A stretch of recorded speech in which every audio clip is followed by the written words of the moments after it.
Hello everyone, আসসালামু আলাইকুম। আশা করি সবাই ভালো আছেন।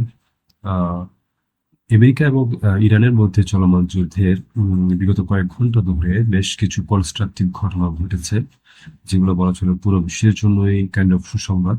যদিও আমাদের দেশের জন্য একটা মারাত্মক লেভেলের দুঃসংবাদ অপেক্ষা করছে, যদি না গভর্নমেন্ট এখান থেকে কোনোভাবে উত্তরণ ঘটাইতে পারে। সেই বিষয়টা নিয়ে শেষে আলোচনা করবো। এখন যে বিষয়গুলো নিয়ে বলতে চাচ্ছি, বেশ কিছু গুড নিউজ আছে ইন্টারন্যাশনাল কমিউনিটির জন্য, বিশেষ করে মুসলমানদের জন্য বা যারা ইরানিয়ান সাপোর্টার তাদের জন্য।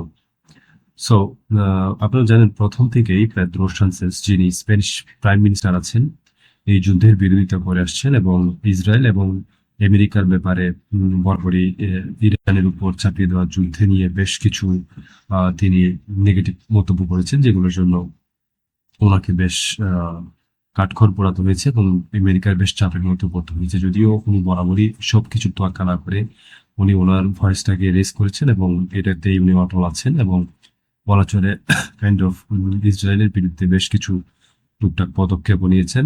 এবং বিশেষ করে গতকাল স্প্যানিশ পিএম স্পষ্ট ভাষায় খুব কড়া করে প্রতিবাদ করেছে ইসরায়েলের বিরুদ্ধে। এবং ইসরায়েলকে বলা হয়েছে এমন একটা রাষ্ট্র, যে রাষ্ট্রটা আন্তর্জাতিক যে লগুলো আছে, একমাত্র রাষ্ট্র যারা এগুলার ভায়োলেশন করছে এবং কোনোভাবেই তোয়াক্কা করছে না। এটা কিন্তু একটা গুড মুভ, বিশেষ করে ইরান ব্যাকড যারা আছেন বা ইন্টারন্যাশনাল একটা কমিউনিটির জন্য তাদেরকে একটা গুড মেসেজ। আপনারা জানেন, পেদ্রো সানচেজের এমন স্টান্টের কারণে ইউরোপিয়ান অন্য যে দেশগুলো রয়েছে তারাও কিন্তু সাহস করতে পেরেছে এইগুলো নিয়ে কথা বলতে, ইসরায়েলের বিরুদ্ধে এবং আমেরিকার বিরুদ্ধে বেশ কিছু কথা বলতে। এছাড়াও Italian prime minister Giorgia Meloni, আহ, উনি গতকালকে ইসরায়েলের সাথে ইতালির করা সব ধরনের অস্ত্র চুক্তি বাতিল ঘোষণা করছে। এটা কিন্তু একটা ম্যাসিভ একটা বলা চলে মুভ ইসরায়েলের বিরুদ্ধে। দ্যাট মিনস ইরান সাকসেসফুলি এটা করতে পেরেছে যে ইসরায়েলকে ইয়া হিসেবে, আহ, সন্ত্রাসী হিসেবে যে আখ্যা দেওয়া, ওটা অনেকটা করতে পেরেছে, যার ফলে মূলত ওরা এই ধরনের মুভ গুলো নিচ্ছে। এবং ইটালি থেকে প্রচুর পরিমাণে অস্ত্র যেত ইসরায়েলে। বিশেষ করে আপনি জানেন, পুরা ইউভুক্ত যে দেশগুলো আছে ওখান থেকে প্রচুর পরিমাণে অস্ত্র শস্ত্র ইসরায়েলে পাঠানো হতো এবং ওই সকল অস্ত্র ব্যবহার করা হতো আমাদের ফিলিস্তিনি মুসলিম ভাই বোনদের উপর। এছাড়া মধ্যপ্রাচ্যের অন্যান্য যে দেশগুলো রয়েছে তাদেরকে তাদের উপর বর্বরতা চালানোর জন্য। তো ধীরে ধীরে ইউরোপিয়ান যে কান্ট্রি গুলো আছে, ওদের এই ধরনের মুভমেন্ট গুলা কিন্তু একটা গুড সাইন। এবং গতকালকে আরো একটা বিষয় শোনা গিয়েছে যে ইউরোপের 26টা দেশ, আপনার ইউরোপের 26টা দেশ উম, ইসরায়েলের বিরুদ্ধে কথা বলেছে এবং ইসরায়েলের সাথে সম্ভবত অস্ত্র চুক্তির ব্যাপারে ওরা আবারও ভাববে, যেটা একটা অসাধারণ একটা ব্যাপার হতে যাচ্ছে। কারণ ইসরায়েলের প্রাপ্ত যেই অস্ত্রগুলো রয়েছে এর বিশাল একটা সংখ্যক কিন্তু ইউরোপিয়ান ইউনিয়ন থেকে পাওয়া। আরেকটা বিষয় হচ্ছে আপনারা জানেন যে ডোনাল্ড ট্রাম্প হরমুজ প্রণালী থেকে আসা শিপগুলোর ব্যাপারে ব্লকেট সৃষ্টি করার কথা বলেছিলেন। তার নেমকে নির্দেশ দিয়েছিল যেন শিপগুলোকে সিজ করা হয়। গতকালকে আপনার চীনের একটা শিপ সাকসেসফুলি এটা থেকে এসে গেছে, মানে হরমুজ প্রণালী পার হয়ে অ্যারাবিয়ান সিও পার হয়ে এটা চীন পৌঁছেছে।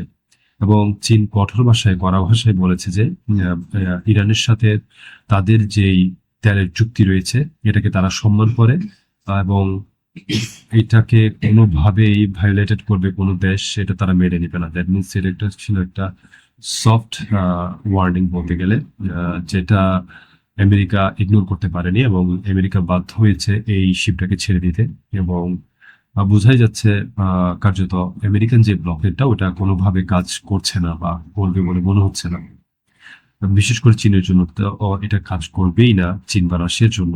কারণ আমেরিকা ভালো করেই জানে চীনের সাথে যদি কোনো একটা কনফ্লিক্টে ওরা জড়ায় এর পরিণতি কতটুকু হবে। যে জায়গায় ইরানের সাথে কনফ্লিক্টে জড়িয়ে ওরা দিশেহারা হয়ে পড়েছে, সে জায়গায় চীন হচ্ছে এমন একটা রাষ্ট্র যেটা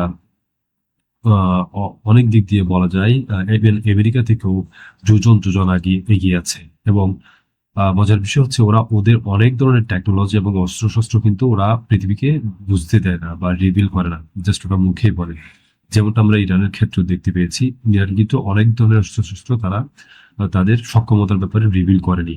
এটা ওরা গোপন রেখে দিয়েছিল, এবং এখন পশ্চিমারা বুঝতে পারছে যে ওরা কতটা ভুলের মধ্যে ছিল বা কি ধরনের একটা চোরাবালিতে পা দিয়েছে।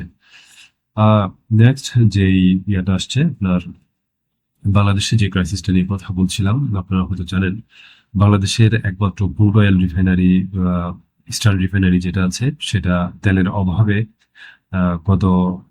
গত পরশুদিন বন্ধ হয়ে গিয়েছে। এটা কিন্তু একটা বাংলাদেশের জন্য ম্যাসিভ একটা ব্যাড নিউজ, কারণ এই তেলের মাধ্যমে কিন্তু বাংলাদেশের বিশাল একটা তেলের চাহিদা পূরণ করা হতো।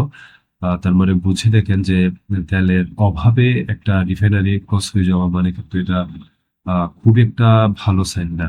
মানে বাংলাদেশ বলা চলে ম্যাসিভলি একটা অয়েল ক্রাইসিসের মধ্যে পড়তে যাচ্ছে, অলরেডি আছেই, তবে এটা ম্যাসিভ আকার ধারণ করতে পারে আগামী কয়েক সপ্তাহের মধ্যে, যদি না গভর্নমেন্ট প্রপার কোনো ইনিশিয়েটিভ নিতে না পারে। দেখা যাক, তবে আশা করবো যে এর মধ্যে গভর্নমেন্ট কোনো না কোনো একটা ব্যবস্থা করবে, তবে ব্যাপারটা খুবই কঠিন হয়ে যাবে, কারণ বাংলাদেশ খুব কমপ্লেক্স একটা সিচুয়েশনের মধ্যে দিয়ে আছে। সো তারপর আই হোপ যে কি এখান থেকে বাংলাদেশ উত্তরণ ঘটাতে পারবে, গভর্নমেন্ট প্রপার কোনো একটা ইনিশিয়েটিভ নেবে। নেক্সট যে বিষয়টা পাকিস্তানের বিষয়ে বলতে চাইছি।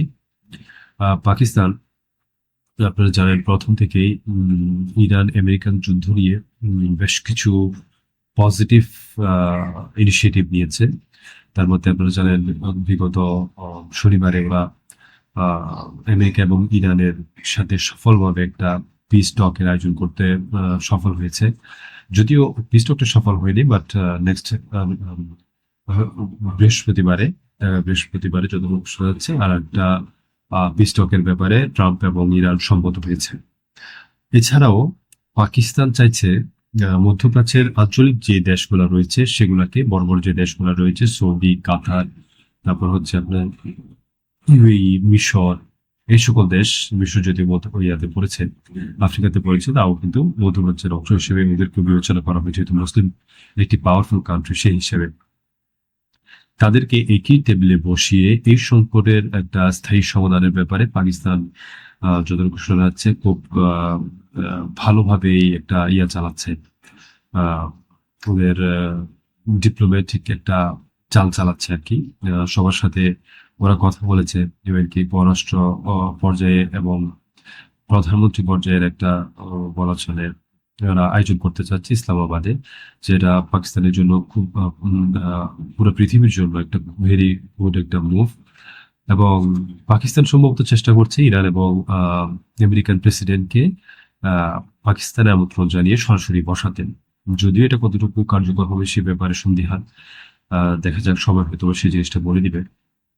তবে এটা নিঃসন্দেহে একটা গুড মুভ যে পাকিস্তানের, এবং এর ফলে পাকিস্তানের ভাবমূর্তি ব্যাপক আকারে বৃদ্ধি পাবে। আবার ঠিক একইভাবে পাকিস্তান কিন্তু এটা অনেকটা একটা বিশাল ঝুঁকি নিয়ে ফেলেছে নিজেদের জন্য এরকম একটা আয়োজন করতে গিয়ে, কারণ এটা কিন্তু খুব সহজ একটা বিষয় না। এই কাজটা করতে গিয়ে হয়তো বা অনেকগুলো দেশের সাথে পাকিস্তানের সম্পর্ক খারাপ হতে পারে। সো বোঝাই যাচ্ছে সামনে পৃথিবীতে বেশ কিছু ঘটনা ঘটতে যাচ্ছে অল্প কিছুদিনের মধ্যে।